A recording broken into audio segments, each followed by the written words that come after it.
yo, porque me toca en este tiempo de plumaje blanco, un mudo con tu voz y un ciego como yo, vencedores vencidos. Te has fugado, mi alma humo de la alarma, ensayo general para la farsa actual, teatro antidisturbio. Se rompe loca mi anatomía con el humor de los sobrevivientes, de un mudo con tu voz, de un ciego como yo, vencedores vencidos.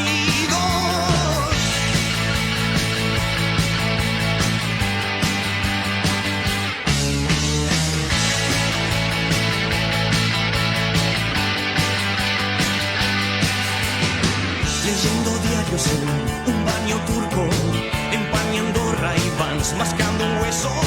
Tu perro, un perro cruel, con la costumbre de no contentarse con los restos. Ovejero que descansa en manto negro, ensayo general para la farsa actual, teatro antidisturbio.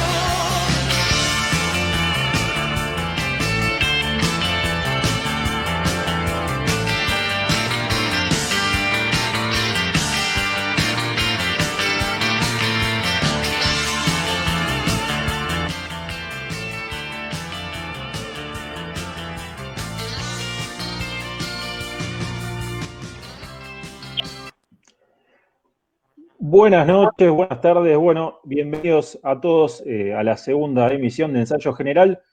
En este caso estamos saliendo un poquito demorados por algunos problemas técnicos, pero gracias a la sapiencia, la paciencia de Matías se han solucionado. Primero saludar a los compañeros de esta selección sub-23, que son Lautaro, Matías y Elías, y además contamos con la presencia hoy de un invitado realmente de lujo, el compañero Fabián Brown, quien es, general retirado del ejército argentino, es también doctor en historia, es docente de la Universidad de Lanús y también forma parte del directorio del Instituto Nacional de Economía Real, más conocido como el INAES. Así que bueno, buenas noches a todos los compañeros y buenas noches sobre todo también a Fabián. ¿Cómo estás? Buenas noches, quiero hacer una aclaración porque voy a ir preso uno de estos días. No soy licenciado en historia, no soy doctor en historia, pero en un cartel una vez, en un flyer pusieron doctor y a partir de ahí voy a terminar como Bloomberg. Quedó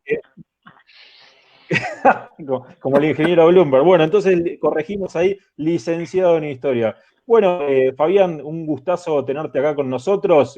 La verdad que la semana pasada, bueno, finalmente no se había podido dar, pero habíamos hablado con los chicos que realmente estábamos muy felices de poder compartir este espacio con vos. Y bueno, como para un poco romper el hielo y después pasar a una ronda de preguntas para que también los compañeros, los muchachos que además estudian todas relaciones internacionales puedan todavía profundizar aún más. Queremos saber cuál es tu visión en este momento tan convulsionado, primero a nivel regional, con algunos procesos políticos en los países latinoamericanos que no son tan amigables con quizás la patria grande, con ese proyecto del continental. Después también con una situación coyuntural en el país realmente muy difícil, no solamente por temas de la pandemia, sino por la coyuntura también económica. ¿Cómo se puede empezar a pensar siquiera en un proyecto nacional con todas estas características que estamos viviendo? Sí, has hecho un buen reflejo de los problemas. Bueno, mi saludo a toda la audiencia y el agradecimiento por la invitación, ¿no?, a este espacio. Bueno, ya cuando adelantemos, quiero contar alguna cosa que me ha unido a un espacio similar alguna vez. Bueno, mirá, la crisis del modelo económico mundial viene del 2008. Es decir, desde el 2008 que la famosa crisis de las hipotecas, la burbuja financiera en Estados Unidos, la crisis inmobiliaria, se expandió en el mundo y realmente fue un golpe del cual el modelo llamado globalización, ¿no?, basada en el capital financiero, en la expansión del capital financiero, en la relocalización de las bases industriales, sobre el aprovechamiento de las corporaciones a costa de los estados, ¿no? Mostró los límites del modelo, y la insatisfacción empezó a manifestarse claramente en el norte, en los países centrales.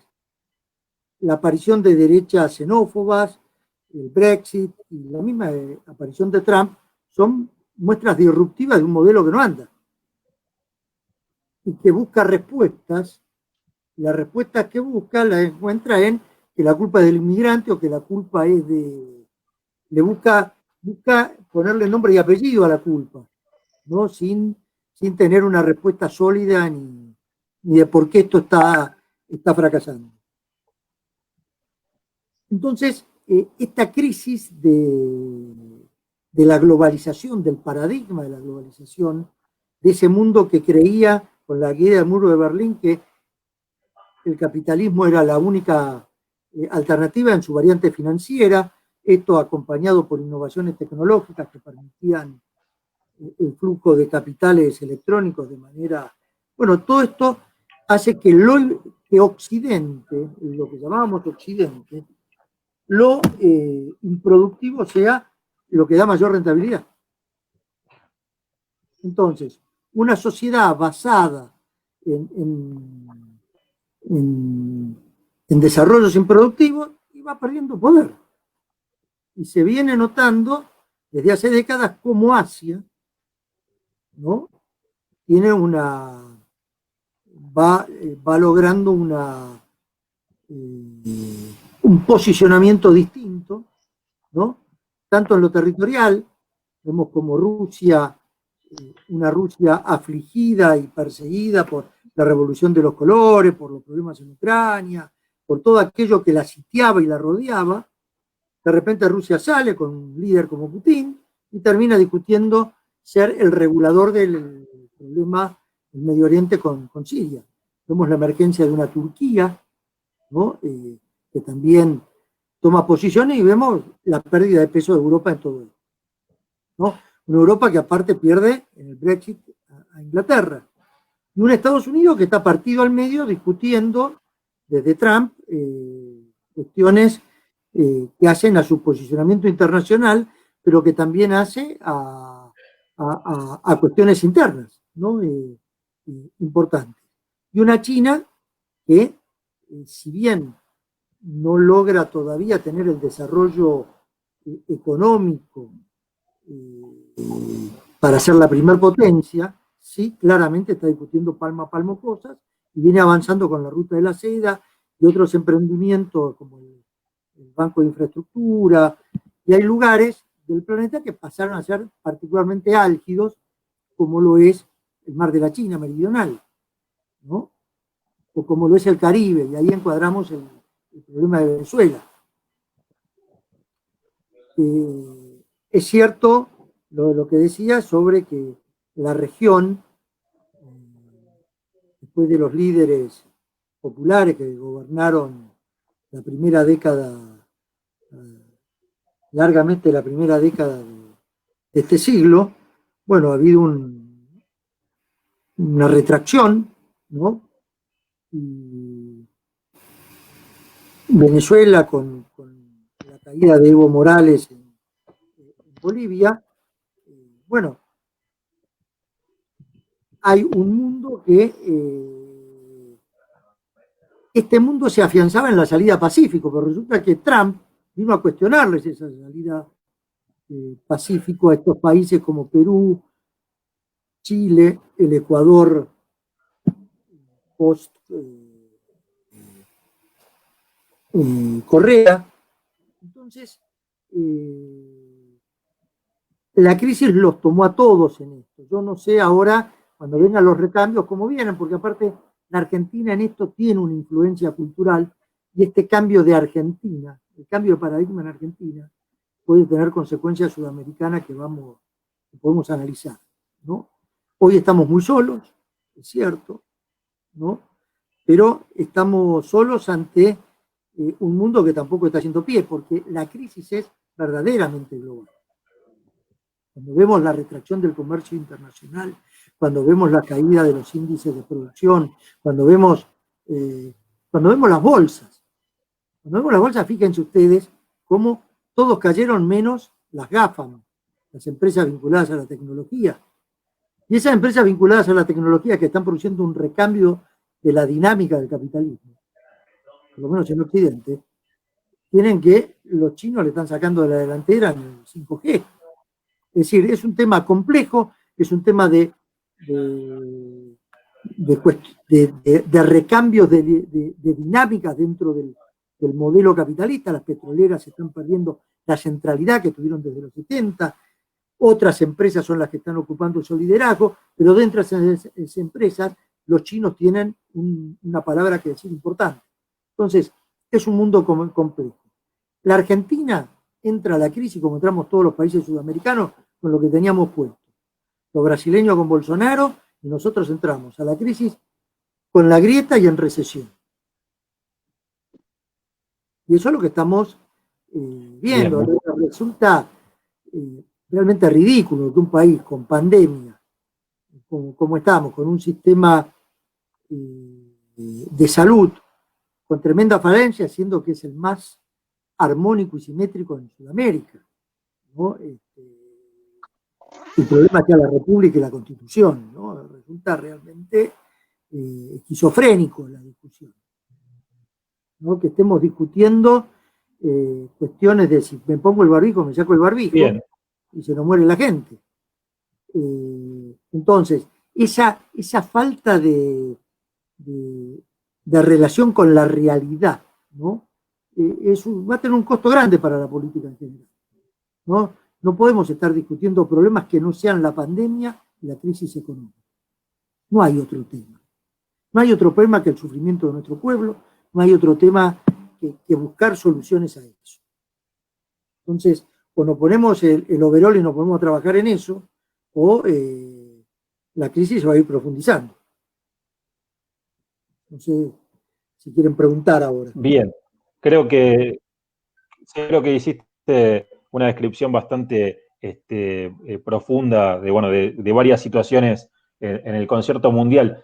¿Y cuáles son las estrategias, por lo menos en términos geopolíticos, que con esta caracterización que hiciste del estado actual de las fuerzas en pugnas a nivel mundial, que puede tomar Argentina, teniendo en cuenta que obviamente que tenemos un montón de situaciones adversas, pero cómo se empieza a pensar, por ejemplo, en la posibilidad de generar un proyecto que tenga que ver con agregar mayor soberanía, mayor independencia a nuestro país y no terminar por ahí consolidándonos como una colonia, ¿no?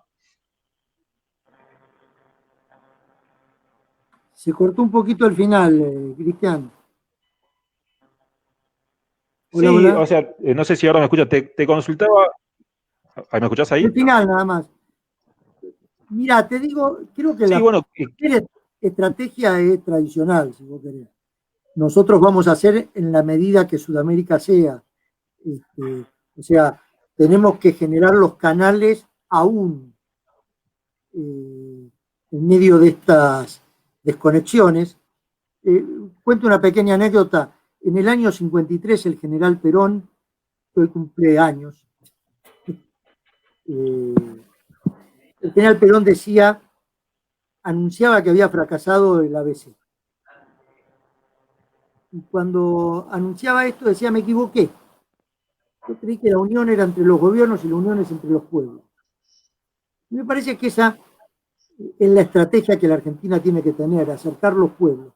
Y cuando digo acercar los pueblos es ir, pongo un ejemplo, hay un pueblo en el norte de Salta que solamente se puede acceder desde Bolivia. Y la verdad hoy está rota toda comunicación entre la Cancillería argentina y la boliviana. No hay diálogo. Sin embargo, el jefe del ejército nuestro pudo hablar con el jefe del ejército boliviano y se pudo llegar a... Creo que tenemos que hacer un trabajo desde las instituciones, desde las universidades, desde la salud, desde todos los campos que podamos para hacer acercamientos desde el sindicalismo, desde todas la diversidad de medios que tengamos para abrazarnos a nuestros hermanos latinoamericanos. Y que ese tejido y esas redes que podamos ir haciendo sean un límite a determinados inputs que muchas veces vienen desde otro lado, ¿no? Porque cuando analizamos, y yo les decía, la revolución de los colores o la primavera árabe, no era la espontaneidad de las redes, que no, era lo que vemos ahora, el Big Data asociado a la fake news, asociado al uso de las redes, asociado al soft power por un lado, asociado a un montón de mecánicas que no son, decisivas, pero sí generan problemas. Entonces, lo vimos en el problema boliviano, cómo operaron estas cosas. Tenemos que generar nosotros nuestras redes, nuestros acercamientos, e ir generando un campo de cultivo para cosechar esa unidad que requerimos como el agua, ¿no? Eso por un lado. Por el otro lado, ¿esto es condición necesaria? Sí. ¿Es suficiente? Creo que no. Creo que tenemos que tener un acercamiento a otras regiones del planeta, en las cuales me parece que ser complementario es algo en el haber, ¿no? Nosotros tenemos un problema estructural con Estados Unidos. ¿Cuál es? Y ellos hacen lo que nosotros hacemos más y mejor. Nosotros producimos soja, ellos producen el 40% de la soja del mundo. Nosotros producimos tal cosa, el trigo, ellos son exportadores de todo lo que nosotros hacemos. Es decir, tenemos una relación competitiva desde lo estructural, no desde lo político e ideológico. O sea, el primer sector que ha sido competitivo con Estados Unidos siempre ha sido el sector agroexportador, con conservadores, con radicales, con militares, con peronistas, con todo. Entonces, el problema es estructural ahí. ¿Podemos tener una base de entendimiento? Seguramente hay que tratar de no pelearse por aquellos que no es nuestro, ¿no? Pero tenemos que buscar una relación complementaria para nuestro desarrollo. Cuando digo el nuestro, incluyo a todo el ámbito sudamericano. Creo que Asia lo es. Creo que Asia lo es. Creo que el gobierno está buscando un anclaje europeo para hablar con Asia. Bueno, puede ser una estrategia, veremos. Veremos si los europeos, hasta ahora nunca ha servido mucho esto de los europeos. Siempre los europeos han tenido una visión, como se dice, de mirarse el ombligo, eurocéntrica, y una visión de área de influencia. Deberían bajar el copete y tratar de dialogar con la región más de igual a igual que desde una visión de poder. Hasta ahora nunca lo hemos logrado.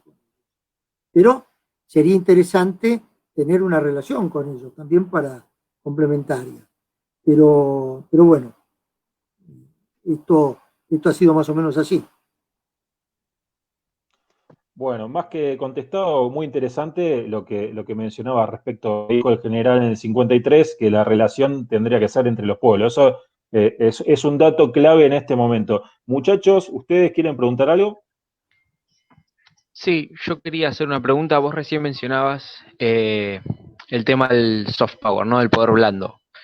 A mí me parece que Trump, en ese sentido, optó más por la coacción que por la cooperación, y el poder blando norteamericano entró en una especie de crisis, ¿no? Pero al mismo tiempo, lo que me parece es que China le cuesta construir ese tipo de poder sobre Occidente por el hecho de la diferencia cultural. ¿Vos crees que Estados Unidos tiene chance de reconstruir esa relación, apelando ahora, como lo está haciendo, a la idea de la civilización occidental como bloque para enfrentarse al otro asiático oriental extraño, como lo presenta Trump, que es una amenaza? A ver, a mí me parece que Trump, si yo voy a ver los datos de Trump, ha sido el presidente menos belicoso de los Estados Unidos. Se ha retirado de Medio Oriente, la relación con Venezuela es dura, sobre todo por el tema petrolero y el tema del Caribe y el tema ruso ahí, pero hasta ahora no ha sacado los pies del plato en el tema. El Medio Oriente se ha ido y en general tiende a meterse más sobre Estados Unidos. Sí me parece que en Estados Unidos hay una disputa de agencias en Sudamérica, ¿no? ¿Cuáles son las agencias que más intervienen en determinado momento? Todo el tema, evidentemente, todo el tema vinculado a los juicios y a las tremendas demandas judiciales con el cual acosaron a líderes sudamericanos, está vinculado a una estrategia norteamericana. Si se quiere, el golpe en Bolivia podemos adjudicarlo una mayor presencia. También hay cuestiones endógenas, ¿no? en cada lugar. Pero yo no estoy tan seguro que no hayan aplicado el soft power. Acá, los temas judiciales no son de... Acá han derribado mucha gente a través de la justicia, de esto, de los medios. No estoy tan seguro de cómo se utilizaron esos medios. Si yo me pongo a ver la relación de fuerzas militares de Estados Unidos en la región, realmente es muy baja, no llega a los 3.000 efectivos. Cuando en Europa, Medio Oriente y Asia son cientos de miles, ¿no? Me parece que lo que sí podemos pensar, Lautaro, es que la ida de Estados Unidos de Medio Oriente pudo haber significado una revalorización estratégica de Sudamérica. Lo veremos. Puede ser un dato a pensarlo. Puede ser que lo que pasó en Bolivia nos dé indicios de eso, ¿no? Ahora, bueno, hay que analizarlo. Tampoco tenemos que ver en realidad qué es lo que se discute en la elección de Estados Unidos.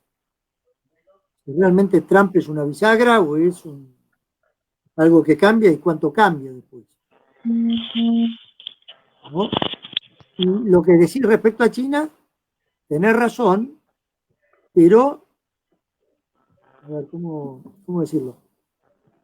Nosotros no sé si tenemos las adecuadas categorías analíticas para entender a los chinos.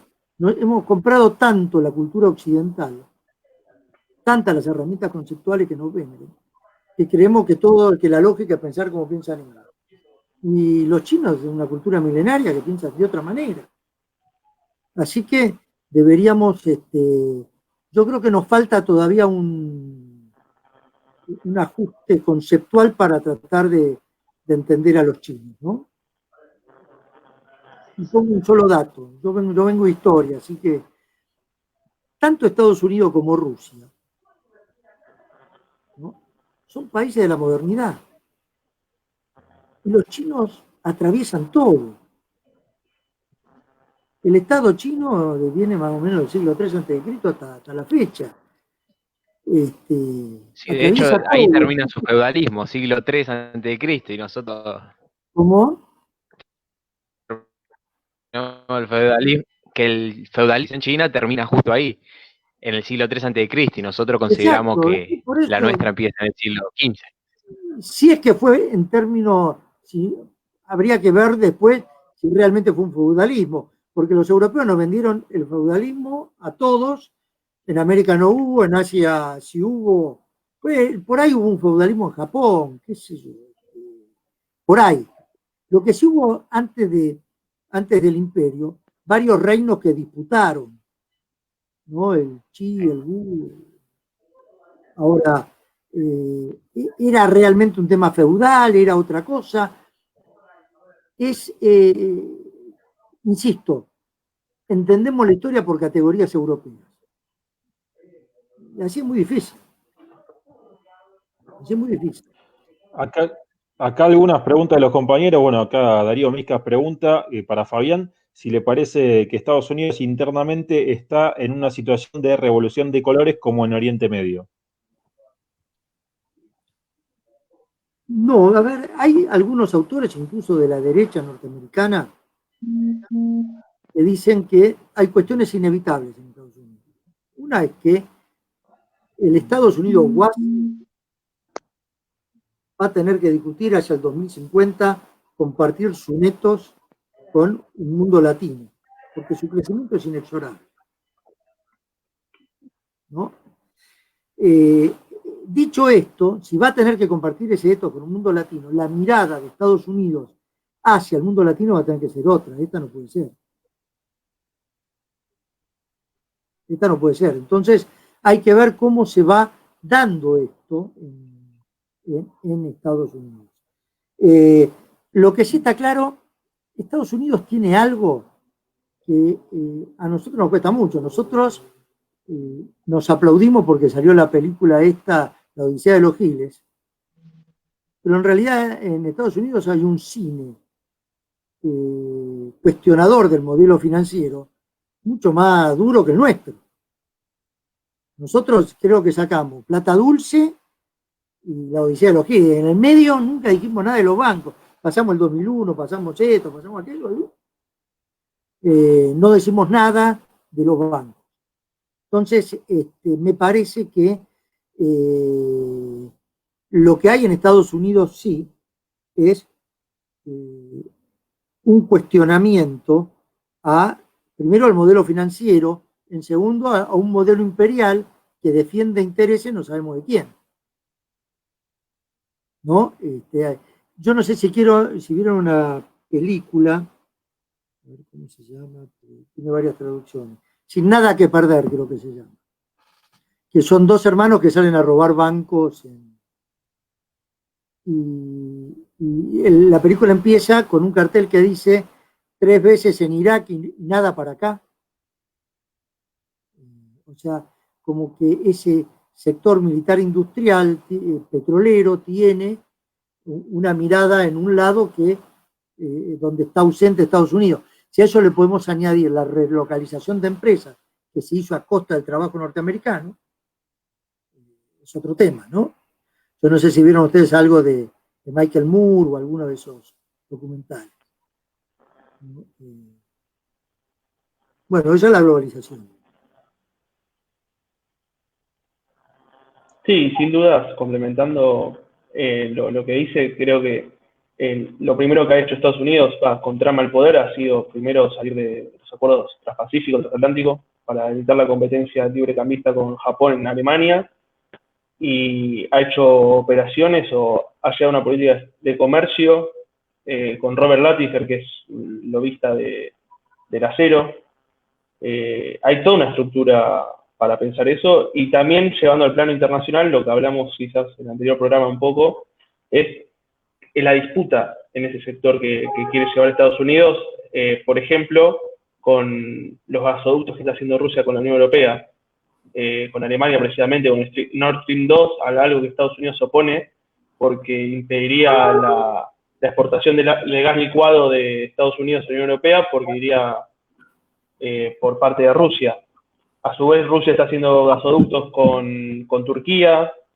Entonces, complementándolo con lo que dice, también diciendo por qué Estados Unidos le costaría tanto, por más que gane Biden, de cambiar la política exterior.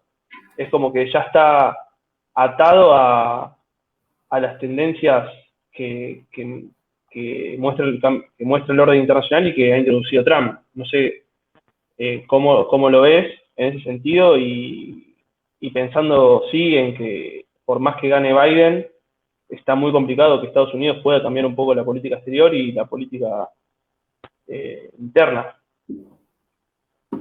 Sí, habría que saber si Trump es, a mi juicio, la derecha europea y la derecha norteamericana hoy es más una respuesta que no la veo tan orgánica todavía. Yo no sé si Trump tiene una idea de qué mundo. Lo que me parece es que vos decís muy bien, lo que me reflejás son tendencias de largo plazo que incluso muchas de las cosas que vos mencionaste se ven en la Segunda Guerra Mundial. O sea, cuando Estados Unidos ataca, se manda en la guerra hacia el Pacífico, es porque en realidad la guerra de Estados Unidos fue al Pacífico y el tema europeo fue totalmente secundario. el tema europeo, aparte, cuanto más se alargue, mejor. Si tengo que invadir por Italia, que tardo una vida y no llego nunca, invado por Italia. Recién, en el 44, me mando por Normandía, pero dejo llegar a los rusos y que la guerra termine con una Europa ocupada. Es decir, Estados Unidos fue disminuir a Europa y plantarse en el Océano Pacífico, que ya veía como el océano del comercio internacional del siglo XX y siglo XXI. Eso por un lado. Después viene el pacto con China de Nixon con Mao, que cambia y altera la Guerra Fría.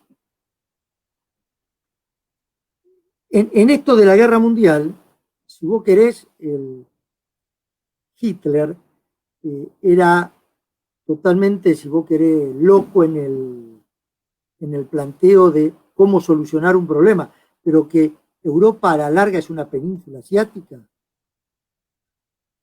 Es una península asiática. Ahora, si eso se resuelve con el holocausto eslavo en la zona de Ucrania y Galicia, eso es un disparate.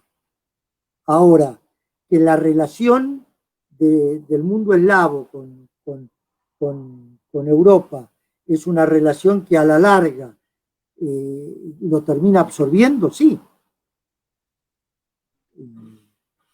Esto parece, tanto por las migraciones como por lo que vos decís, son dependientes de la energía de Rusia. Alemania, Italia, menos Francia, que tiene un desarrollo sobre la energía nuclear, el resto no pueden pelearse con Rusia. No pueden. Entonces, me parece que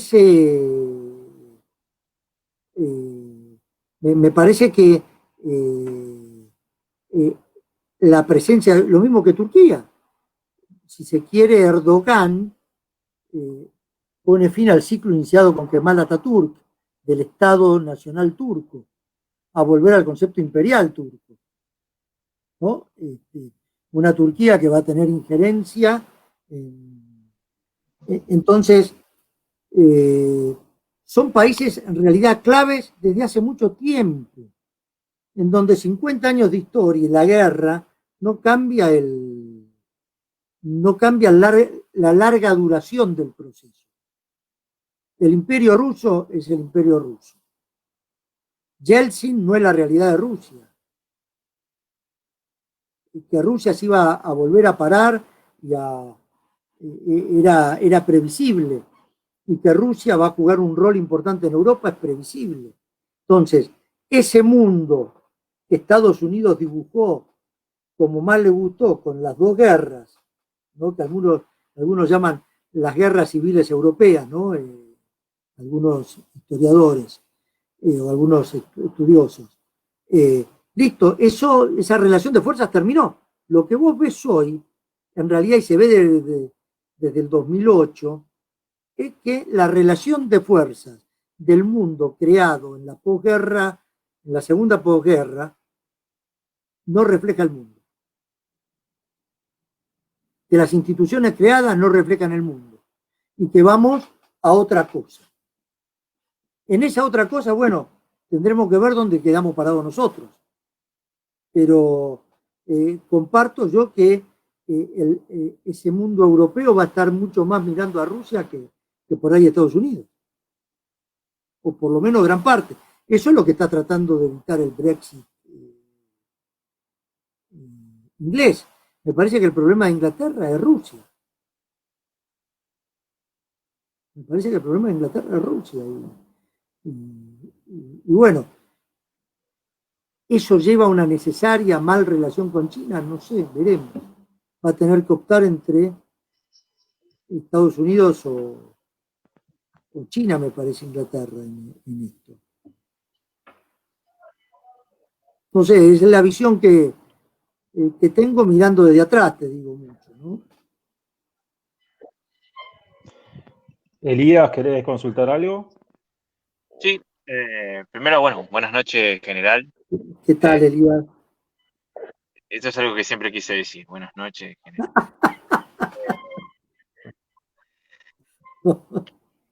Yo quería primero compartir una perplejidad y después hacer una pregunta, si me sale. Dale. Yo noto con cierto, con cierta frustración una Argentina y un presidente un poco uranio en cuanto a la política internacional respecta. Veo que Argentina no está aliada con ningún país, ni siquiera de la región, con lo cual eso ya es de por sí muy grave, teniendo en cuenta que la historia de la política exterior argentina, si en algo fue fructífera, fue en generar alianzas, por ejemplo, con Colombia, con Venezuela, con Perú, con Bolivia, con Paraguay. El general Perón fue general del ejército paraguayo. Y sin embargo, hoy veo una Argentina como a contramano del mundo. Y un tanto errante también, porque primero dice una cosa, después hace otra. Y lo que me preocupa es que del otro lado tenemos un país como Brasil, que es todo lo contrario. Primero que ostenta el título de aliado estratégico de OTAN con Estados Unidos. Y segundo, bueno, la noticia que se ha conocido hace unos meses con respecto a la vigorización del ejército brasilero a través de un fondo de inversión creado por el gobierno de los Estados Unidos. Yo quisiera preguntarte, teniendo en cuenta tu vasta experiencia y tu erudición, ¿qué puede llegar a pasar en la región con un Brasil cada vez con mayor fuerza en términos militares y con una Argentina aislada de la región, uránea y cada vez más debilitada por la crisis y por una dirigencia política bastante decadente, digamos? Mira, lo primero que te diría es difícil saber en qué mundo estamos. El reacomodamiento de los principales actores internacionales es de una dinámica grande. En el propio Estados Unidos, una cosa se gana Trump y otra cosa se gana Biden. La forma en que se van a posicionar los actores. Y yo sería con Brasil más cauto. Y te digo más cauto porque si bien Brasil, a mí hubo algo que me impresionó mucho hasta el año pasado, ¿no? La persistencia que tenía el gobierno de Trump en apoyar a Macri, en cómo insistía con el fondo para que se gaste toda la deuda, para que toda la deuda venga en 2 años, para que todo esto. Y lo que me extrañaba era que los gestos los hacía Bolsonaro. Bolsonaro hacía grandes gestos como el que me decís vos, de gran aliado de OTAN. Nosotros también lo hicimos con Menem. Sin embargo, mi sensación es que Estados Unidos no le cree tanto a Bolsonaro. ¿Por qué te digo? Me parece que no le cree tanto. Porque en realidad las mayores inversiones chinas en la región están en Brasil. Entonces, Bolsonaro, Brasil juega una simultánea, está en el BRICS, juega con los europeos de una manera, juega con los chinos de una manera y ha tenido una retórica muy grande con Estados Unidos. Yo no estaría tan seguro de qué es todo lo que está pasando en Brasil. Tampoco estaría tan seguro de por qué se han determinados procesos, es decir, ¿por qué Brasil terminó con un líder como Bolsonaro? ¿No? Habría que analizar también qué pasó con la clase política brasileña y si ese sector industrial militar brasileño, ¿cómo ve en realidad Estados Unidos? Mi experiencia con los brasileños es que a Brasil le costaría muchísimo una injerencia norteamericana en Venezuela. No van a... Son muy celosos la presencia norteamericana con bases en Sudamérica. Y esto los conozco de una vida. Y han sido, te digo, en eso mucho más por ahí, en los foros, mientras nosotros hablábamos de, qué sé yo, a mí el Ministerio de Defensa me mandaba a exponer sobre cuestiones de género.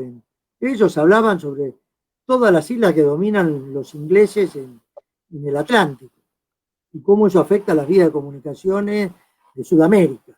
O sea, planteaban los problemas con los países centrales de una manera muy clara. Esto es cierto, no lo están haciendo con Bolsonaro, es verdad. Han producido un acercamiento a Brasil, pero ese acercamiento a Estados Unidos, pero ese acercamiento de Estados Unidos no son menos inversiones chinas, no son menos acercamiento a Europa, no es una cantidad de cosas que los brasileños tienen dibujadas con otro lado. En lo que decís respecto a nuestra política exterior, lo comparto. Me parece tan ridículo llorar con la presencia del G20 como no tener claro quiénes son no tener claro quién es un amigo. Lo comparto totalmente. Eso que decís. Es probable que la Argentina se esté planteando ser cauta frente a cómo se dan determinados cambios. Insisto que el tablero internacional era complicado antes de la pandemia y después de la pandemia es más complicado todavía. Después de la pandemia es más complicado todavía. Así que me parece que yo creo que se está escribiendo todavía el tema. Y la política exterior de un país en esto es compleja. Vamos a ver cómo salen las elecciones en Bolivia. Esto es complicado. El tema de Bolivia va a ser un tema complicado. No está muy clara la situación en Chile tampoco, cómo sigue el tema en Chile. Yo creo que está todo muy... O sea, tenés razón, estamos aislados, pero puede ser que en 2 años no estemos más aislados.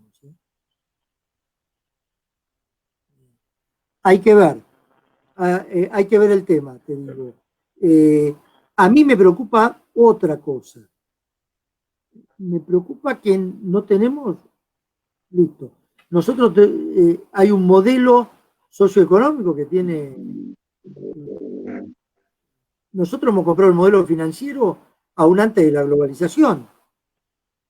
Bueno, ¿tenemos idea de una alternativa a este modelo socioeconómico? Tenemos una idea alternativa de ir cambiando la matriz social, cómo proyectar una matriz social distinta, cómo volver a generar riqueza y distribuirla. Eso me preocupa más a mí. Creo que después de eso, si tenemos una idea de eso, creo que podemos definir las alianzas internacionales también. Pero si no definimos la matriz de un país productivo que genera riqueza y la distribuya, esto es muy difícil.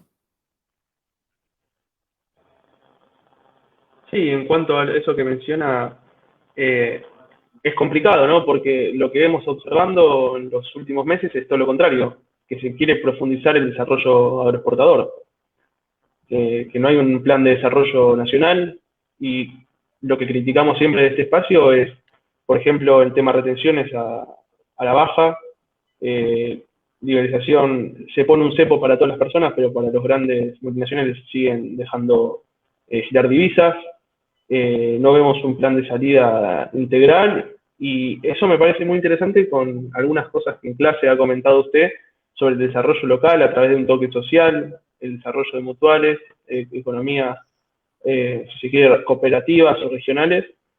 Y yo comparto ese temor en que la Argentina actualmente no encuentra una salida, la dirigencia está más enfocada en seguir desarrollando el proyecto para Bueno, lo vimos con China con las granjas de cerdos, todo un plan de desarrollo a base de la agroexportación. Me parece que hay un déficit enorme en ese sentido. Sí, Matías, está bien. Yo, mira, el propio Perón lo decía también, el problema está en cómo nosotros tenemos capacidad de producir alimentos al mundo. Cómo le generamos valor agregado a nuestras exportaciones es el otro problema. Ahora, para mí el desafío está en que mientras que en la Argentina te dé más plata, mejor, mientras que en la Argentina el desarrollo la rentabilidad sea de cuestiones improductivas, ¿sí? La rentabilidad te la va a dar entre los bancos, la LELIQ, el plazo fijo, los bonos, los títulos, el dólar, nada que produce o genera riqueza, nada que tenga una vinculación directa con la economía real, ¿no? de la gente. Entonces, vivís en un mundo ficticio que genera una tremenda rentabilidad, pero que no se traduce en generación en producción, en generación de riqueza, en trabajo. Entonces, a mí me parece que esa Argentina que tiene 40 años, esa Argentina, los primeros pilotes lo puso Martínez de Oz y después la sintonía fina la hizo Cavallo. El problema es que el kirchnerismo que emerge de la crisis del 2001-2002 genera una cantidad de canales de contención, hace un estímulo de producción, hace un estímulo de investigación y desarrollo que fue muy importante, pero no toca la matriz del Estado neoliberal. Entonces, cuando viene Macri, te saca 2 alambres y todo se va, porque está todo armado para ellos. Te digo, ¿cuál es mi experiencia? Yo en estos momentos soy uno de los directores, vocal del directorio del INAE, del Instituto Nacional de la Economía Social, que regula mutuales y cooperativas. Entonces, como pasó con todo en la pandemia, decantó algo. ¿Qué decantó? Bueno, que todo en el país está hecho para la sociedad, no. Todo. Vos empiezan, el Estado dice, bueno, vamos a ayudar a las empresas a pagar los sueldos. Cuando vamos, no, pero ustedes son entidades sin fines de lucro. Sí, como no dan ganancias, ustedes no entran. Pero nosotros damos contención, nosotros damos salud, nosotros damos esto, nosotros damos... No entran. Bueno, las cooperativas no entran, pero bueno, sí, vamos a ver, finalmente logramos ir acomodando las cargas de la cooperativa, pero todo está hecho para la sociedad anónima. Y todo está pensado, todo se fue profundizando, el Banco Nación, el Banco Central, cómo funciona la FIP, cómo funcionan todas las instituciones, no estás.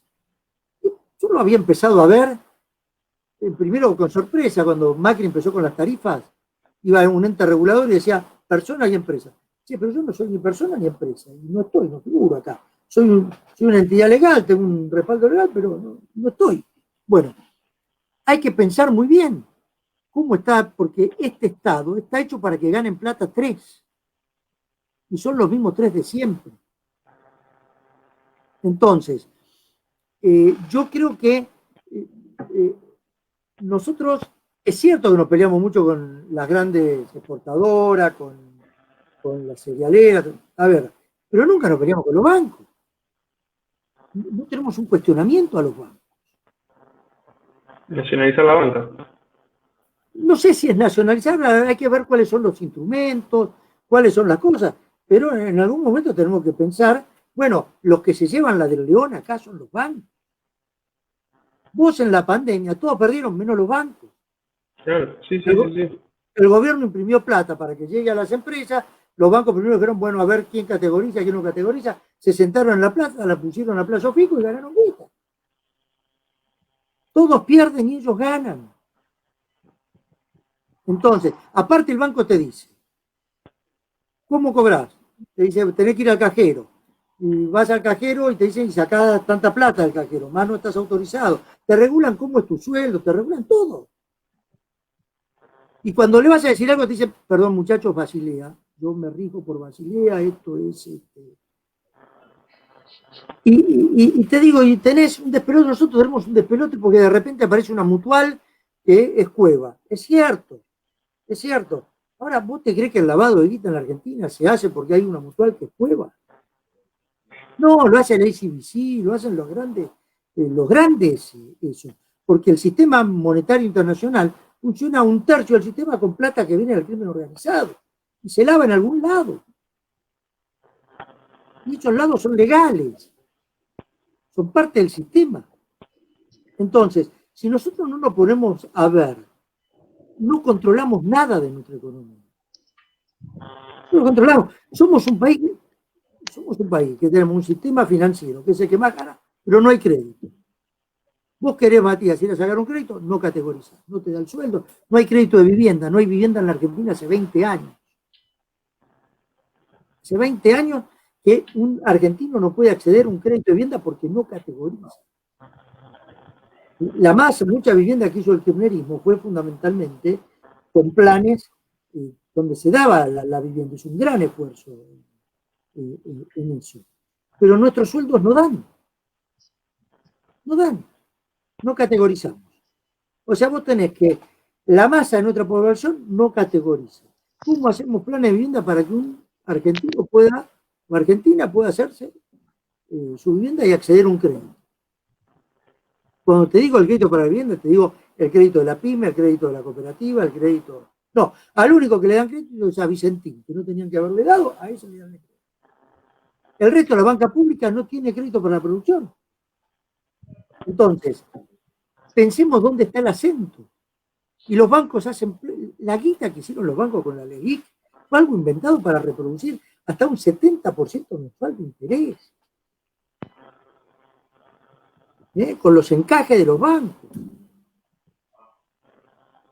En el medio, por eso, si no pensamos un sistema, y como decía Matías, ¿cuál era la idea de Mario Cafiero, que falleció, va a ser un mes ahora, el 13? Mario decía, bueno, la forma de disputarle a la concentración económica es revalorizar las economías locales, revalorizar la producción de alimentos local, la venta de alimentos locales, hortalizas, todo lo que se pueda generar localmente. Y si podemos avanzar con laboratorios locales que puedan producir determinado tipo de medicamentos, si podemos salir a disputar determinadas cosas, pensar esa construcción a nivel local, interconectar lo local, revalorizar las regiones. Pero todo ese capital es territorial y queda ahí. Es ese capital que no se va. Esa es la construcción social que no se va. Entonces, es ahí donde tenemos que empezar. Es, como digo, eso desde lo local para disputar determinados nichos. Lo digo en otras cosas que son más macroeconómicas, una industria pesquera, pensar, nosotros tenemos, Emilio Curva tiene un libro muy interesante sobre cómo generar valor agregado a partir de alta tecnología en desarrollo que la Argentina tiene. La Argentina tiene cohetería, la Argentina tiene software, la Argentina tiene una cantidad de cosas que puede hacer. Bueno, hay un montón de cosas que tenemos que colocarnos en ver cómo se construye capital social, cómo se construye capital social localizado territorialmente.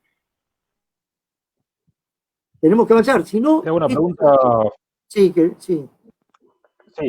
¿Qué rol vendría a ocupar? Estuviste caracterizando, digamos, lo que es la financiarización de la economía, la ausencia de crédito productivo y de crédito para la vivienda y absolutamente crédito para casi todo lo que tiene que ver con la economía real y en realidad siempre destinado el crédito, no el crédito, sino destinado a la acción de los bancos en general a lo que son los mercados financieros. ¿Qué rol viene a ocupar, por ejemplo, en este caso, vos que estás trabajando en el INAES, la moneda par, como para generar liquidez en economías locales, regionales? Mira, Mario trabajó mucho eso, él estaba muy entusiasmado con la moneda par. Hay algunos temas que son complejos, que están asociados a criterios. Hoy, si ustedes ven lo que le describía para tratar de explicar esto, el banco es un gran embudo. El gobierno quiere llegar a las empresas para que paguen los sueldos, tiene que ir a los bancos. Los bancos dicen cómo se hace, todo pasa por el banco. El concepto blockchain es un concepto de red en donde el ANSES podría pagarle al jubilado sin necesidad del banco. Deposita al jubilado, puede ir a cobrar al supermercado, puede ir a cobrar a la mutual, puede ir a cobrar a la estación de servicio, qué sé yo, puede sacar plata de donde quiera. ¿No? Este concepto de billetera virtual es otra tecnología. Es otro concepto que evita el embudo y el banco está como loco con eso, está prohibiendo por todos lados acá o regular la tecnología blockchain. La moneda par significaría una moneda de transacciones que, por ejemplo, cuando pensamos crear una billetera virtual en el INAES, el Banco Central enseguida nos dijo, muchachos, olvídense, hablen de otra cosa. Esto, ¿qué sería? Generar un término de intercambio entre entidades. Yo pongo esto, vos pones esto, y generar formas de transacciones que nos liberen del Banco Central, que nos liberen del dólar, qué sé yo. A ver, yo quiero, me aumenta la harina en la bolsa de Chicago y me aumenta el pan acá. Qué sé yo. ¿Cómo nos liberamos de eso? ¿Cómo generamos términos de intercambio que tengan una lógica distinta sobre criterios de reciprocidad, por ejemplo? ¿No? Esto sería, ahora, esta moneda es electrónica, tiene un valor. Lo que pasa es que esto se complica cuando Facebook busca imprimir su propia moneda. Entonces, también las corporaciones tienen una idea de moneda digital. Entonces, ahí sí pasás a una desnacionalización total de la moneda, que pasan a depender de las grandes corporaciones. Entonces, es un tema complejo. Es un tema para analizar. Yo creo que tanto en las plataformas como en la lógica blockchain, como en la moneda electrónica, deberíamos pensar cómo ponerlas al servicio de la reactivación económica nuestra. O sea, no descarto la tecnología, digo que hay que utilizarla. Ahora, sepamos que ellos también la pueden utilizar. Sepamos que ellos también están pensando cómo utilizarla. Entonces, tenemos que generar los marcos regulatorios, los marcos que nos sirvan a nosotros. Digo, una cosa fundamental sería, miren, ahora estoy con un proyecto de llevar pescado de Mar del Plata al sur de Córdoba, directamente del productor a lugares de distribución que lleguen directamente al consumidor. Está casi al 50% del valor. Romper las cadenas de valor. Salir por lo menos a disputarlas. ¿No? Y que esto beneficia al productor y al consumidor. Por eso, nosotros el riesgo que a veces corremos es pelearnos con el criterio de la producción. ¿No? Y nosotros tenemos que alentar la producción. Nosotros lo que tenemos que matar es la especulación, la intermediación. Nosotros tenemos que hacer que la gente viva mejor, coma mejor, más sano, bueno y barato, acortando los males que hacen que haya, o sea, en el país quedó una compañía de lácteos, matamos Ancor y Mastellones se quedó con todo. Matamos esto y terminamos o sea, todo tendió, en la Argentina capitalismo es monopolio. Capitalismo es monopolio. Entonces, tenemos que alentar una diversificación de productores de manera regional y local, disminuir los costos de transporte. Este dato es cierto.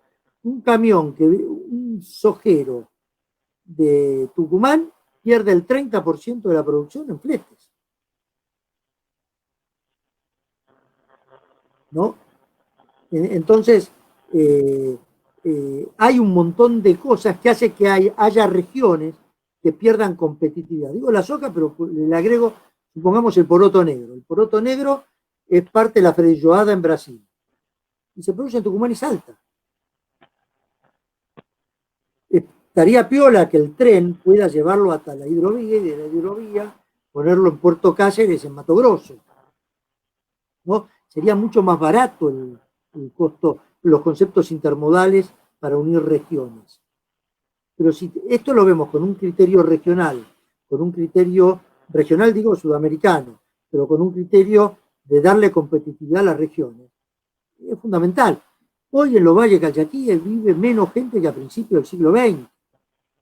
¿Dónde está esa gente? En el conurbano. ¿Vive bien? Vive mal. El hacinamiento que vemos con pandemia, vemos que es insalubre. O sea, que nuestra fragmentación social y nuestra dislocación poblacional es insalubre. Y tenemos que ir generando las condiciones para otra cosa, pero tenemos que pensarlas. Pero lo primero que tenemos que pensar es que hay que disputarle al sector financiero el poder. Si no estamos dispuestos a eso, no cambiamos nada. Sin lugar a dudas, sí. Y qué interesante es lo que menciona en el sentido de no verlo como una lógica liberal de aumentar la competencia para bajar costos, etcétera, sino de un principio de soberanía básico y de independencia económica, que es disputar la concentración monopólica financiera fomentando el desarrollo nacional. Ya ni siquiera es un problema ideológico, es un problema de principio de patriotismo y desarrollo nacional y soberanía. Y yo te digo, también a todo esto me faltó una palabra. La construcción del capital tiene que ser comunitaria y territorial. O sea, esta lógica de que el problema es mío y yo pongo el plazo fijo y gano plata yo y saco plata yo. No. La construcción tiene que ser con una lógica distinta que la tuvimos siempre. Cuando Perón hablaba de la comunidad organizada, hablaba de esto. Entonces, lo que no tenemos es que ideologizar la comunidad organizada. ¿Cuál es uno de los problemas que por ahí Elías recién planteaba bien? El problema que tenemos es que muchos de estos productores que producen acá, que tienen construcción de capital territorial, son pavorosamente gorilas. Ahora nosotros tenemos que mostrar a esos gorilas que nosotros somos su única vía de salvación. Nosotros somos la vía de salvación de la construcción de un capital nacional. Cuando digo nacional es territorial y es hermanado a Sudamérica, yo siempre lo pienso en términos de integración. Pero el problema que tenemos es con el capital, con el otro capital, el intangible, ese que es improductivo. O sea, nosotros tenemos que entender que tenemos que acercar sujetos sociales por sus intereses, porque si no lo que nos está pasando acá es que el sector liberal, o mejor dicho, el sector de las grandes corporaciones nos dice, no muchachos, ustedes tienen que ser muy liberales, el Estado no se tiene que meter en nada, nosotros tenemos que reproducir nuestras fuerzas productivas y su reproducción de las fuerzas productivas es cada vez más pobres, porque es un mundo de cada vez, los ricos son cada vez menos y los pobres son cada vez más. Y esta es la lógica de ese mundo. Ahora, después nos dicen, el Estado se tiene que hacer cargo de todos los pobres. Ustedes son los que tienen que hacerse cargo de todos los pobres. Entonces, el rol del Estado son los pobres y el de ellos es reproducirse hasta la eternidad, sin ningún compromiso con nada. Ningún compromiso. Ahora yo quiero vender mi producción a tal precio. O mis dólares, mis bonos, los vendo a tal otro. Está el dólar blue. ¿Quién es el dólar blue? 3 tipos el dólar blue. Bueno, esas cosas son las que tenemos que rever, siempre pensando, insisto, si el criterio no es comunitario y territorial, nunca vamos a entender nada. Te hago una pregunta con respecto a eso. Sí. Con ver cómo romper con la financiarización de la economía, ¿no? Que Thomas Piketty lo interpreta como una tendencia global y él propone la incorporación de los trabajadores en lo que es los directorios empresariales, como forma de darle, romper esa idea, digamos, de los directorios de querer girar todo hacia el sistema financiero para sacar una diferencia y que lo productivo, bueno, queda ahí. De hecho, él marca General Motors pierde en lo productivo y sus ganancias las obtiene llevando la guita a los mercados financieros, ¿no? ¿Cómo gestar eso acá? ¿Cómo incorporar? Porque siempre el trabajador siempre es visto como un problema más que como una colaboración, una solución. Siempre están con que el tema de que me va a hacer juicio, de que me va a traer tal problema, y siempre se convierte en vez de en un aliado, lo transforma en un enemigo. Sí, fíjate, yo soy parte de un sector en donde tenemos dos conceptos. Uno es el asociado, que es una propiedad social o comunitaria de una empresa, sería una cooperativa, es una empresa comunitaria. Los dueños son muchos y la ganancia se reparte en dividendos entre los asociados. Esas empresas tienen trabajadores también. A veces esos trabajadores también son asociados. ¿Qué pasa mucho con algunas empresas? Por ejemplo, la recuperada. A veces decirle al trabajador que tiene una cultura del trabajo en la cual, listo, llegó a fin de mes, quiero cobrar el sueldo. Y ahora hay que decirle, sí, mira, pero vos sos, a su vez tenés los dos bonetes. Trabajás, pero sos dueño también. Entonces, esa lógica del sueldo como trabajador cuesta hacerle ver que es dueño también. Te digo, ha pasado en muchas recuperaciones. Algunas son muy exitosas y han funcionado bárbaro, y otras no logran arrancar por muchas cosas, ¿no? Porque insertarse en un mercado es difícil a veces y requiere tiempo y apoyo. No hay que apoyarlo porque a veces el Estado le compra la máquina para producir, qué sé yo, chorizos, y después no lo banca tanto tiempo hasta que se inserta en el mercado. Entonces, es un tema, es más complejo. Algunas vienen siendo muy exitosas, muy exitosas. Hay empresas de reciclado, por ejemplo, que vienen trabajando muy bien, con experiencias bárbaras. Hay muchas otras cantidades.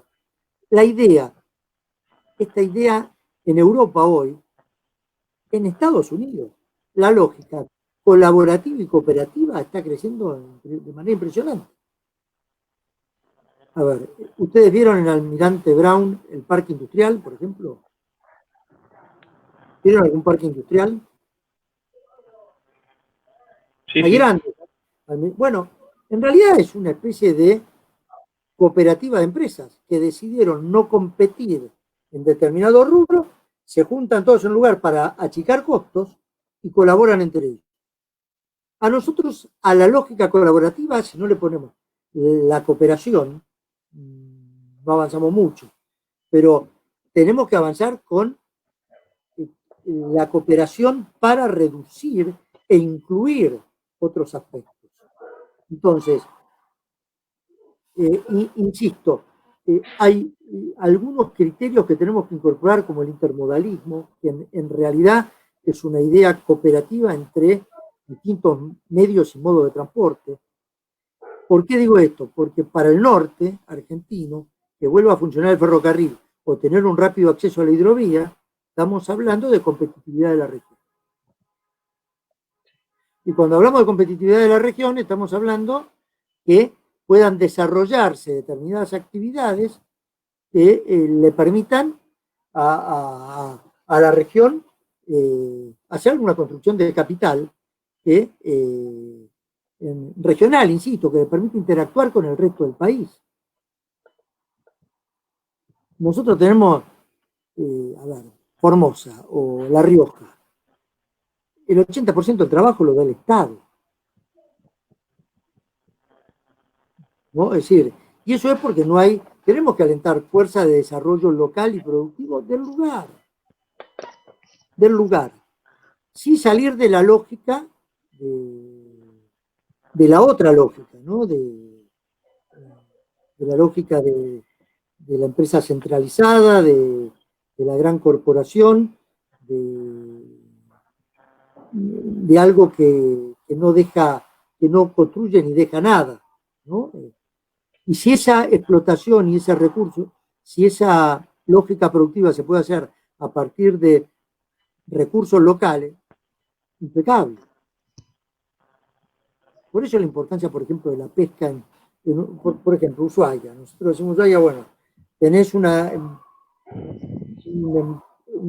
empresa o una industria de componentes y no tenés, yo creo, iría más a un desarrollo de industria pesquera, frigoríficos y otra cantidad de cosas que esté con el recurso que está. Eso, el turismo, la Antártida, y pensar estratégicamente Ushuaia, como Ushuaia como ejemplo. Yo digo, cada región del país hay que pensarla, hay que repensarla y que se repiensen en cómo se complementan entre las regiones. Sí, yo creo que ahí diste en el clavo. Es el principal problema que creo que consideramos nosotros, que es todo mirar el ombligo y que cada región sobreviva como pueda. Es mirar el ombligo, pero también hay que darle la libertad a cada región, de ver cómo se conecta, de cómo interactúan en cada región, y crear en el federalismo y en las organizaciones libres del pueblo, en la comunidad organizada, es decir, dejar que las organizaciones construyan el capital social. ¿No? Nosotros pasamos de una idea de la sociedad anónima a una idea del Estado. Y la verdad que en el medio hay un montón de cosas que se pueden hacer, ¿no? Que es interesante. Bueno, son patas de una idea, de un modelo. En eso la universidad tiene mucho que ver, en la capacitación de las organizaciones sociales. Tiene que estar la universidad capacitando en los procesos productivos, en los procesos logísticos, en todo esto tiene que estar. Es una inserción de transferencia a la sociedad importante. Es una pata grande de la universidad en lo que viene para mí. Lo que pasa que todavía creo que una gran carencia que tenemos es no tener todavía, si se quiere, Mario generó una expectativa, Mario, pero no logramos tener el librito de la vía alternativa. No está ese librito en la clase política. Y tenemos que construirlo. Lo tenemos que construir nosotros. Nosotros tenemos... Porque hay una sociedad que espera otra cosa. Bueno, tenemos que construir ese librito de la vía alternativa y generar la corriente que avale los cambios. No es fácil, ¿eh?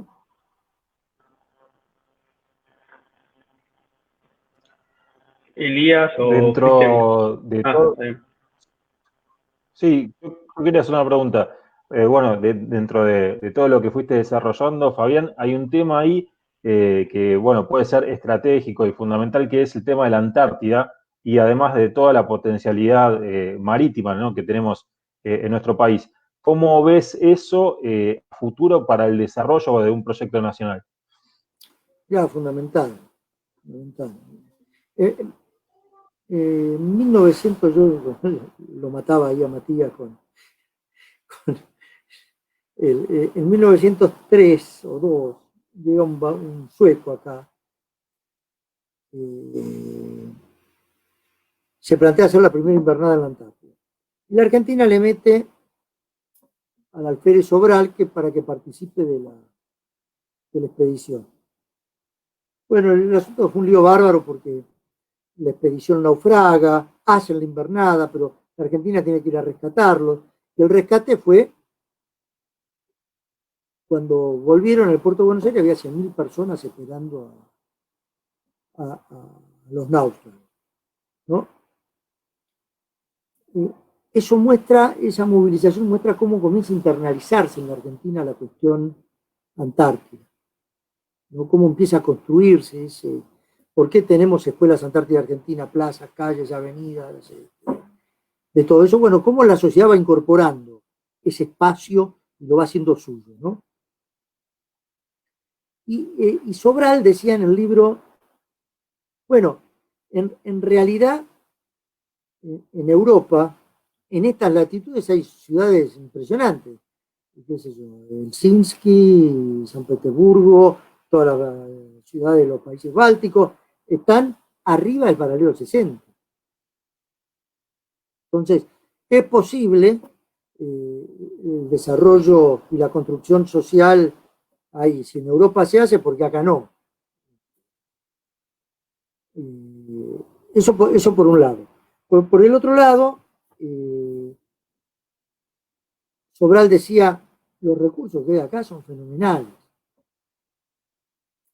Y Perón, cuando en el año 46 decreta el sector antártico argentino, le dice a los europeos, no disputamos Malvinas, estamos disputando todo. Y a eso Perón lo llamó el magno asunto. Es decir, el futuro, nuestro futuro, está en esos recursos. Pues esos recursos son parte de la construcción social sudamericana, de Argentina, parte de nuestra producción nacional, parte de nuestro trabajo, parte de nuestra industria, parte de nuestro conocimiento, porque eso requiere un trabajo de conocimiento fundamental. Pampa Sur fue un gran avance en este sentido. Copla en la plataforma continental fue otro gran avance en este sentido. O nuestro futuro está ahí, esos recursos se van como se están yendo hoy a subsidiar a los europeos como hace 400 años iba a La Plata. Entonces, o entendemos que nuestro futuro está ahí, y entendemos que esos recursos están para ser parte de nuestra producción, parte de nuestro trabajo, parte de nuestro conocimiento, parte de nuestra preservación de los recursos, o serán de otros, ¿no? Por eso Perón lo llamaba el asunto magno. Y creo que es un concepto absolutamente vigente, ¿no? Sí, sin lugar a dudas. No sé si Elías querés preguntar algo, si no yo voy con un pequeño consulta o comentario con respecto al tema sur Antártica. Una cosita nomás. Quería aprovechar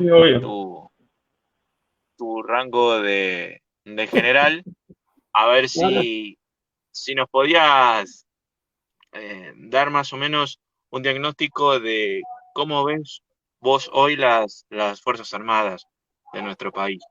¿En qué situación están? ¿Qué nos podés contar al respecto? Y me gustaría que nos puedas decir algo acerca de cuál es el rol que deben cumplir para vos las Fuerzas Armadas en este país.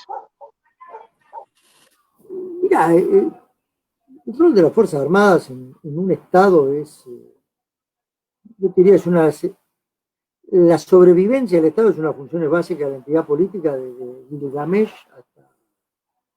hasta hoy, desde Sumer hasta... Entonces, la función básica, esencial de la Fuerza Armada es la defensa de la soberanía, ¿no? La defensa de la integridad territorial y, como agregó Naciones Unidas, la capacidad de autodeterminación de un pueblo. Esa es su función, su razón de ser. Cuando nosotros discutimos otras cosas, no estamos discutiendo la razón de ser de la Fuerza Armada. Cuando nosotros hablamos del narcotráfico, ¿dónde estamos discutiendo? La misión secundaria. No estamos discutiendo la razón de ser. Y las Fuerzas Armadas existen para otra cosa, existen para esto que te decía. Después de eso tenés un montón de otras misiones secundarias importantes, en este caso la capacidad logística antártica.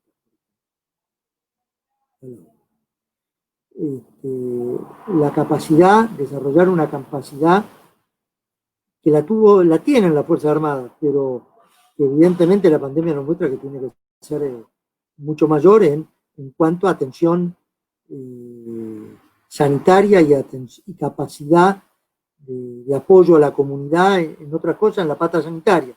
Nosotros hemos desarrollado una muy importante capacidad a través de la experiencia en Haití con los hospitales móviles, ¿no? La Argentina debería tener para la Argentina hospitales móviles también. para llegar a localidades que lo necesitan, y que el dengue, que las enfermedades endémicas, que la otra es llegar con alimento a determinadas regiones y áreas. Lo hacemos muchas veces en el conurbano, pero bueno, esa es otra misión. Y bueno, después están las misiones de paz, otras que son parte de la política exterior del país, y por supuesto siempre sigue y está para todo la capacidad de investigación y desarrollo y el mayor o menor compromiso con la capacidad de producción, ¿no? Pero vuelvo atrás. Las Fuerzas Armadas son un instrumento del Estado. El problema en Argentina no está en el rol de las Fuerzas Armadas, sino está en el rol del Estado. El que está en crisis es el Estado. A partir de ahí está la crisis de las Fuerzas Armadas. Pero los que tienen que, o sea, cuando nosotros hablamos de soberanía, en realidad es una potestad del Estado y las Fuerzas Armadas es un instrumento. No te garantiza a las Fuerzas Armadas la soberanía, te lo garantiza, insisto, la presencia, el conocimiento, el trabajo, la producción, una cantidad de cosas, un combo del tema nacional, del poder nacional, digamos. La Argentina vive una crisis del Estado hace mucho tiempo. Causa del proceso, causa de la derrota de Malvinas, causa de lo que quiera, pero la consecuencia de todo esto fue perder YPF, fue perder Aerolíneas Argentinas, fue ir perdiendo los resortes básicos de nuestra soberanía y de nuestro control de la economía. Entonces,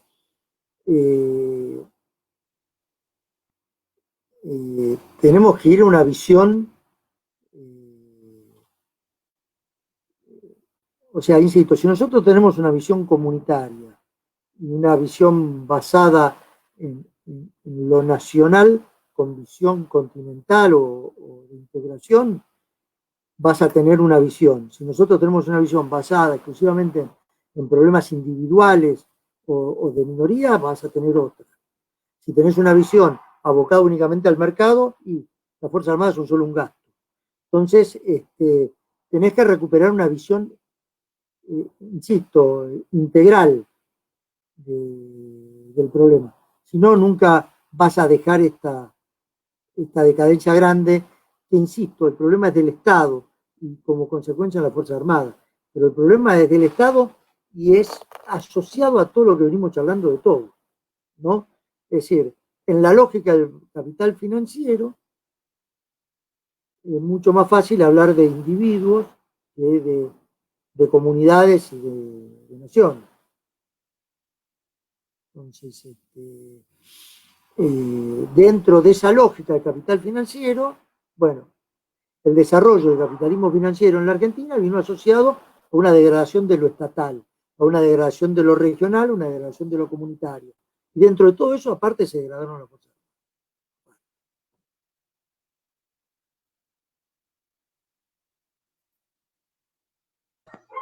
Más que contestada la pregunta, respecto a tu actuación cuando estabas en servicio en las Fuerzas Armadas, ¿cómo fue el tema de formación, ¿no? Porque, bueno, un compañero peronista en las Fuerzas Armadas, uno quizás que no pertenece, se hace una idea de que quizás reviste eso una complejidad. ¿Cómo lo viviste desde ahí?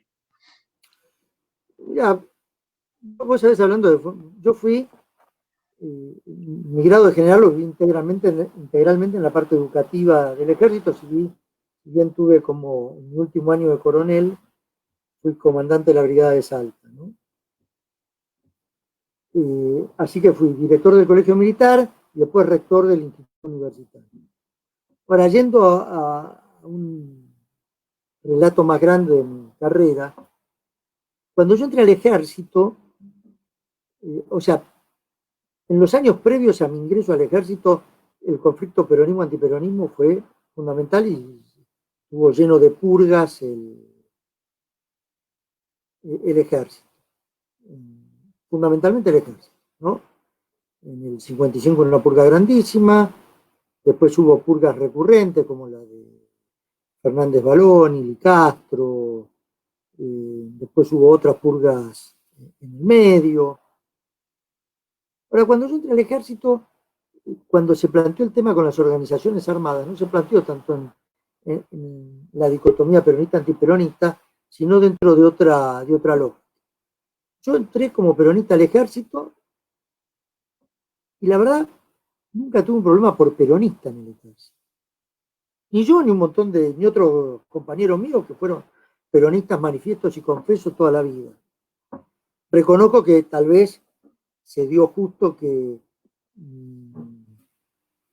cuando estuve en condiciones de ser considerado para general hubo un gobierno peronista y eso me facilitó, si se quiere,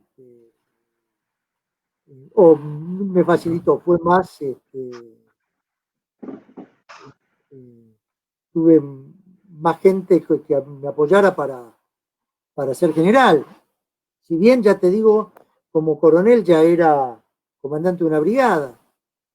Tengo otras características, tuve un accidente de muy joven y me costó remarla para volver a la tropa y volver a lo que me gustaba porque me perdí una mano, bueno, tuve que remarla, pero no tuve yo un tema por peronista. Sí, hoy, no en las fuerzas, pero en las redes, esa sanción ustedes lo vivirán también. En ambientes más chicos, ser peronista es un problema.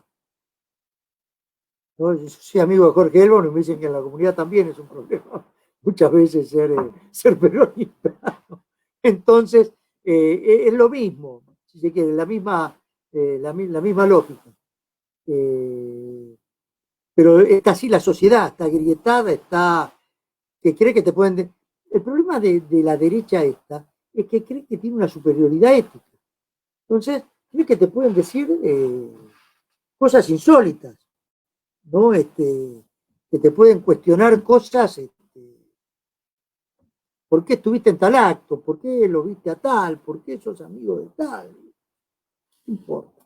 Pero creen que tiene una superioridad ética como para sentarse en un sitio de acusador de no sabes qué. ¿No? Y después, bueno, viste el lavado que hacen, ellos no crearon la deuda, ellos no crearon tal cosa, ¿no? Es realmente para pensarlo. Pero les cuento una cosa que decía Matías.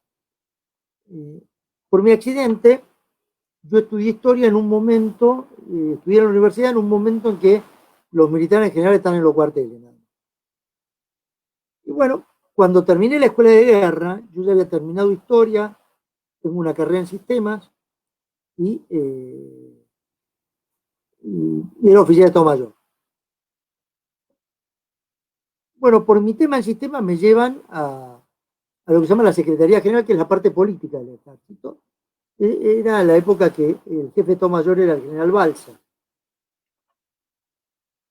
Y bueno, resulta que entré a ver que podía asesorar mucho mejor por mi formación universitaria, en un momento en que entrábamos en las misiones de paz, relaciones con Naciones Unidas, se discutían una cantidad de otros temas. Y bueno, esta formación universitaria me permitió, bueno, estar ahí en la Secretaría Política de Balsa y de casi todos los jefes de Estado Mayores hasta el grado de coronel, ¿no? Un día me llama el general Balsa, presenta dos personas que estaban con él, y dicen, miren, los señores son de la Comisión de Estudio de las Actividades del Nazismo en la Argentina, creada el año pasado en el ámbito de Cancillería, y bueno, acá hay organizaciones judías que quieren que se estudie el antisemitismo en el ejército. Y bueno, como usted es licenciado en Historia, he decidido acoplarlo al grupo de estudio. Así que estuve 2 años en una muy interesante experiencia estudiando el tema de la presencia, lo llamaron así, presencias y ausencias al artículo, ¿no? Pero hicimos con otros investigadores, Burrucker también estuvo en el tema, y bueno, fueron interesantes las conclusiones porque en realidad hasta el año 38, ¿no? Se puede decir que la presencia de... O sea, hasta el año 38 no había una sola pregunta en las condiciones de ingreso sobre religión. Nada. Y una vez que se introdujo la partida de nacimiento, casi al partir del 1900, no había, antes lo que acreditaba identidad era la fe de bautismo. Cuando se nacionalizó, cuando empezó a funcionar integralmente el sistema de registros civiles, y fue la partida de nacimiento, el documento, pues ya no había ninguna constancia religiosa. Y tenemos, la verdad, importantes historias, ¿no? de oficiales de origen judío en el ejército. En el año 38, junto con otros organismos del Estado, se introduce religión de los padres. Y en el año 45, por primera vez, se pide la fe de bautismo como requisito de ser católico.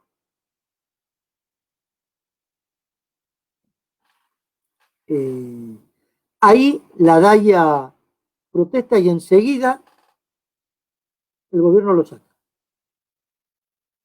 Duró 3 meses. Y vuelve a instalarse en el año 58 en el gobierno de Frondizi, a caballo del tema de laica y libre. O sea, habiendo un conflicto, si se quiere, había un conflicto dominante, y en el medio de ese conflicto, y dura hasta el año 65, ¿no? El tema.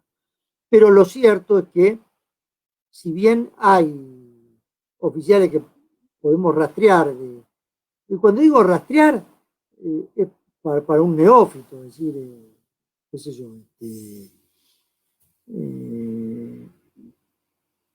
por ejemplo, tenemos un caso que es el del general Rattenbach, ¿no? El general Rattenbach es un caso raro, llegó a teniente general, fue una de las personas más intelectualmente reconocidas del ejército. Y bueno, cuando uno agarra el legajo de Rattenbach, el padre se llama Isaac, la madre se llama Berta, vivía en Cangallo, en la calle Cangallo, a la altura, y estudió en el Cangallo Shul, bueno, debe ser judío. Pero vamos a la partida de nacimiento y dice, nació en Puno, Santiago del Estero. Y hay un amigo de la comunidad me dice, acá hay algo raro. Esto pasaba porque la chica estaba embarazada y la sacaban de un tiempo de circulación, pero acá hay algo raro. Bueno, en realidad lo que descubre este chico es que Rattenbach nació en Ucrania, en Galicia, y que la partida fue hecha, que llegó a los 7 años, y que la partida fue hecha para ingresar al colegio militar. Cosa que hizo Perón también, o sea, Perón está claramente bautizado como Juan Sosa, y después aparece una partida de nacimiento como Juan Perón, ¿no? En la misma, del mismo día la partida del día del bautismo, ¿no? O sea, era una práctica más o menos común en la época. Pero los Rattenbach vinieron de Galicia, en esa época era Polonia, creo, después Ucrania. Y lo que es increíble, ¿no? Es que alguien que llegó a los 7 años, no hay una sola mención en el colegio militar de alguien que haya escrito de algún acento de él o de algo. Fue abanderado, fue un tipo siempre destacadísimo. Pero no hay una sola mención, no hay nada. Bueno, en los años 30 aparece el primer grupo nacionalista en el ejército, a caballo de la aparición del nacionalismo en los 30, ¿no? Y en realidad el Grupo Nacional acusa al general Justo de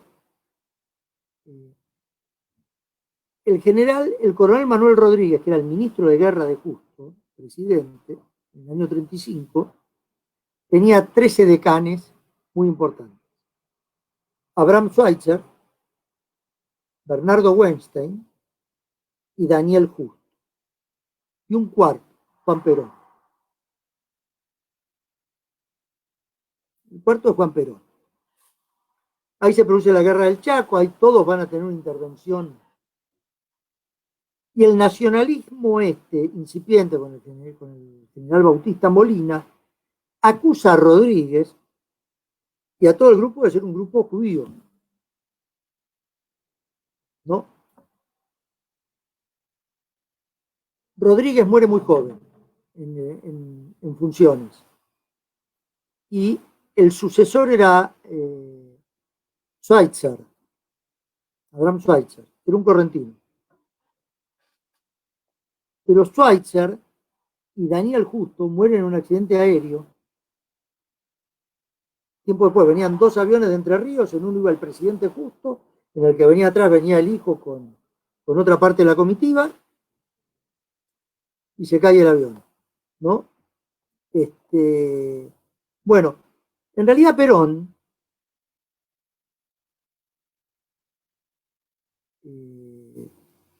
no es parte del nacionalismo. Muchas veces lo ponen a Perón como del grupo nacionalista, pero no era parte del grupo nacionalista. Perón llega al GOU, pero no viene del grupo, de estos grupos, viene de otro lado. Perón tiene una forma de hacer política distinta. Ustedes se fijan, él acusaba a los nacionalistas de piantavotos. Él toma cosas del nacionalismo, pero no toma ni la lógica ni la práctica política del nacionalismo. Es más, cuando nacionaliza los ferrocarriles, no le cambia los nombres, ni siquiera le toma, para Perón, no era cambiar un panteón por otro. No ve la historia en términos maniqueos. Lo ve, Perón tiene otra lógica para hacer política. Tiene una lógica distinta. Por ahí, no sé si esa lógica, Perón cuando habla y cuando es muy paisano, muy hombre de campo, muy en la forma indirecta de decir las cosas, en la forma de plantearlas. Pero Perón no tiene una lógica maniquea, no le toma al nacionalismo la lógica maniquea. Por eso, que me parece que esa lógica, la Argentina es un lugar de encuentro. En la Argentina, el mestizaje, como decía Scalabrini Ortiz, es la identidad nacional, si se quiere. ¿No? Me parece que Perón apuesta a eso. Siempre. Siempre. Entonces, ni la Argentina es la avenida de los barcos, ni la Argentina es él, que es indio, ¿no? Porque tiene sangre tehuelche, Perón. Uno ve la foto de la madre, una india, Juana era una india de armas llevar, no era brava. Y me parece que en la relación con la comunidad judía, Perón básicamente nos plantea eso. La Argentina es un mosaico que expresa, cuya identidad es la expresión de la diversidad, ¿no? Y en eso Perón fue así. Por ahí hubo parte de la Argentina en esa época que se manejaban a través de canales de mayor o menor fundamentalismo, de toda parte, ¿no? Pero Perón nunca compró esos canales. Si bien convivió eran en su época, algunos fueron importantes, ¿no? Pero Creo que esa relación que construyó Perón con la comunidad judía y con el Estado judío fue importante de entrada, ¿no? Bueno. Sí, y hablando de eso, bueno, acá se sumó el director de Judíos Peronistas, Darío. Ya le doy la palabra, así te puede saludar, y un breve comentario que siempre recuerdo cuando vino Roland Rein a la facultad. Yo le pregunté sobre su investigación, sobre una pregunta en concreto, y siempre me contestó diciendo que lo más importante no fue, de su libro no era la desmitificación de un Perón nazi o fascista, sino lo que más importante y lo novedoso que introduce es cómo el peronismo abre las puertas para una sociedad multicultural, y creo que eso viene perfecto con lo que decís. Así que bueno, Darío, te doy la palabra. No, esto era simplemente para saludar, para conocerlo también a los muchachos que con Lautaro y con Elías no nos conocíamos. A Elías veo la foto de vez en cuando, algún día lo veremos a cámara. Lautaro, un gusto, con Cristian y Matías, somos viejos conocidos. Un placer estar en Judío Peronista con un general. Es como la inclusión máxima, ¿no? Non plus ultra inclusión. Así que un orgullo tenerte aquí, Fabián, y queda hecha una invitación, si me la aceptás, para cuando yo salgo los días miércoles, en algún miércoles que pueda hacer espacio. Perfecto. Porque quisiera hablar exclusivamente del tema INAES, y nosotros tenemos escrito un proyecto con un compañero que está en la Asociación Gremial de Computación sobre token social solidario, que creo que puede interesar porque podría funcionar. Me interesa mucho porque uno de los problemas, mira, yo estoy a cargo, me diste en el clavo, yo estoy a cargo de la Comisión de Digitalización del INAE. La digitalización del INAE es digitalizar al sector también. Y el tema de la acreditación de firma, la certificación de firma del sector, es un tema que tenemos que desarrollar, ¿no? Y me interesa mucho tener esta charla. Bueno, yo además, bueno, hablaba de certificación de firmas y yo sé. Está bien, si querés te traigo a alguien del INAE también, del directorio. Yo soy parte del directorio por el mutualismo. Podemos invitarlo si pueden aún, que el pobre ahora lo tenemos con doble trabajo de que falleció Mario, está a cargo de la firma, entonces está con esto. Pero podemos traer a quien quieras a compartir, a compañeros del INAES. La verdad, las organizaciones de base solidaria son naturales, son una respuesta natural a la necesidad. Nuestras comunidades indígenas son de base comunitaria, la organización social indígena de base comunitaria, y nuestro inmigrante que vino adoptó la base comunitaria como una respuesta a defenderse y a asimilarse a un territorio nuevo, a un nuevo horizonte, ¿no? Y por eso la masa de nuestros pueblos viven en conceptos comunitarios. La cooperativa le da luz, la cooperativa le lleva la ambulancia, la cooperativa tiene esto, la mutual tiene lo otro. Así viven la masa de los pueblos. En provincia de Buenos Aires y después no tiene este desarrollo la organización comunitaria en el noroeste, y en la Patagonia somos poquitos, así que es un tema. Pero entendemos que es una respuesta posible de generar algo mejor con criterios solidarios, ¿no? Bueno, comprometemos entonces tu asistencia con los compañeros. Yo además como profesión soy escribano, así que cuando me habla de certificación de las firmas, estamos hablando el mismo idioma. Una mutual vive yendo al escribano más que al supermercado. Sí, lo deben odiar. Bueno, tenemos que entregar la transmisión enseguida porque viene un programa posterior a este. Pero me voy a comunicar contigo, le pido a Matías el contacto contigo y hacemos un programa un día miércoles, ni bien se pueda. Perfecto. Bueno, saludos, gracias Matías. Perfecto, entonces, grande. Así es, estamos, saludos a le tenemos que entregar el programa a Casey Wonder y a Alejandro Cole. que nos siguen a continuación con otro ciclo de la salud en Nuestra Muchas gracias por participar. ¿Algún comentario final si quieres hacer, Cristian? Agradecerle al compañero la presencia, la verdad que me quedaría hoy escuchándolo. Y bueno, y entonces estaré atento cuando el miércoles esté ahí con Darío, porque la verdad que va a ser. Muchas gracias y bueno, nos vemos el próximo jueves.